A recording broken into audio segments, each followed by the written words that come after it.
ইয়াবা সেবন করে এরকম একটা পাইপ পাওয়া গেছে এখানে। এগুলো আপনারা দেখেন না? এখানে যে রাতে ঘুমান সেক্ষেত্রে কোনো টাকা পয়সা তাহলে কার কাছ থেকে পারমিশন নিয়ে এখানে রাতে ঘুমান বা এখানে থাকে?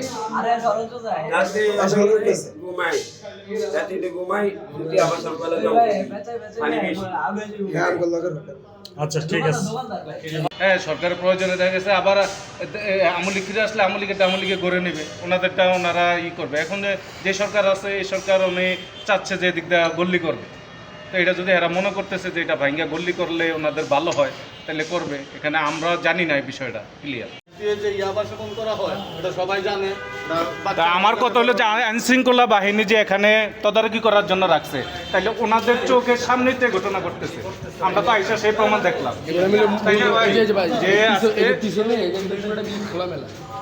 অনেক মানুষ বাইরে থেকে বাইরে থেকে আসে, ঠিক আছে। এখানে একটা রাজনীতিক একটা যেহেতু এটা একটা নিষিদ্ধ সংগঠন করে রাখছে বাংলাদেশ আইন অনুযায়ী, কিন্তু সেই সংগঠনের একটা ইয়াতে যেটা আমরা যেটা মনে করি আইন শৃঙ্খলা বাহিনী নিচে আছে, কিন্তু উপরে আইয়া আমরা দেখলাম যে বিভিন্ন মালসাবানা রাখছে হকাররা, ভিতরে অনৈতিক কাজ কাম আমরা যেটা মিন করছেন এটা আইসা কিছুটা হইলেও বাস্তব প্রমাণ পাইছে, তাই না?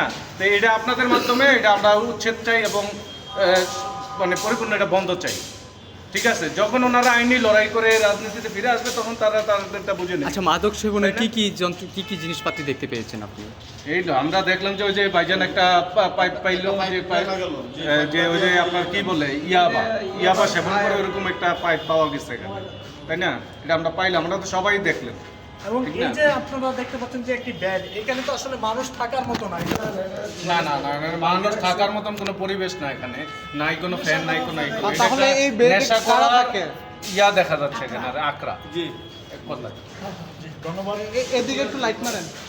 যদি দেখানোর চেষ্টা করি এবং